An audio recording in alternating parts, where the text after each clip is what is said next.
वे कान खोल करके सुन लें। कश्मीर के आतंकवाद के बाद अब नक्सलवाद को भी देश की धरती से पूरी तरह उखाड़ फेंकने की तैयारी चल रही है। कांग्रेस सरकार के समय में कांग्रेस की सरकार ने व्यवस्था कर दी थी कश्मीर के बाहर का व्यक्ति जमीन नहीं खरीद सकता था। और भाइयों बहनों, मोदी जी ने आपको छूट दे दी है। अगर बिहार का नौजवान कश्मीर के अंदर भी आवास बनाना चाहेगा, आप जाइए और भारत के एक नागरिक के रूप में कश्मीर में जमीन लेकर के अपना मकान बना सकते हैं। कश्मीर में धारा 370 को सदैव के लिए समाप्त कर दिया। भारतीय जनता पार्टी 1952 से नारा लगाती थी, एक देश में दो विधान, दो प्रधान और दो निशान, नहीं चलेंगे नहीं चलेंगे के नारे लगते थे। एक भारत श्रेष्ठ भारत की परिकल्पना को किसी ने साकार किया है, प्रधानमंत्री मोदी जी ने किया है।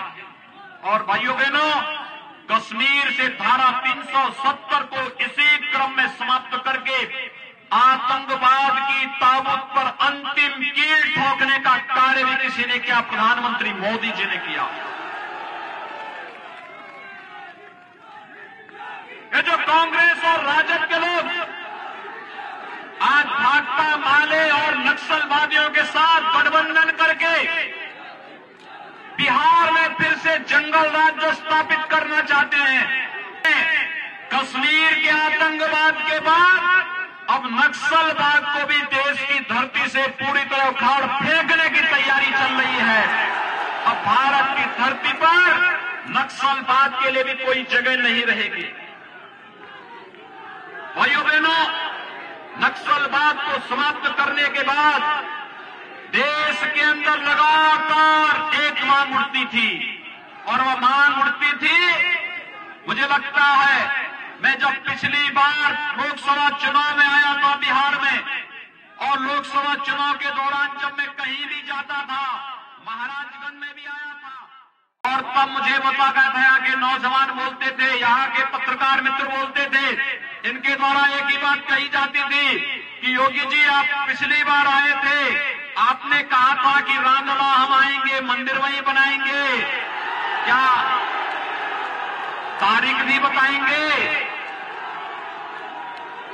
भाइयों बहनों, मैं सही बता रहा हूं, मेरी हार्दिक इच्छा थी जब अयोध्या में राम जन्मभूमि पर भगवान राम के भव्य मंदिर निर्माण का जिस दिन प्रधानमंत्री मोदी जी के कर कमलों से शिलान्यास होना था, उस समय जब मैं इस कार्यक्रम की दृश्य योजना बना रहा था, लेकिन हमारी इच्छा थी कि इस कार्यक्रम में, मेरी हार्दिक इच्छा थी इस कार्यक्रम में बिहार के हर गांव से यहां के नागरिकों को विशेष रूप से आमंत्रण देने का, क्योंकि मैं मानता हूं माता सीता के बगैर राम अधूरे माने जाते हैं।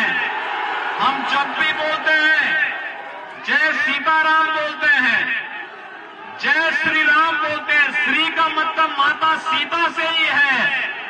और इसीलिए भाइयों बहनों, लेकिन ये कोरोना महामारी के कारण राम जन्मभूमि मंदिर निर्माण में अब देरी न हो, कोरोना संक्रमण को भी रोकना था, लेकिन राम मंदिर के कार्यक्रम को भी आगे बढ़ाना था।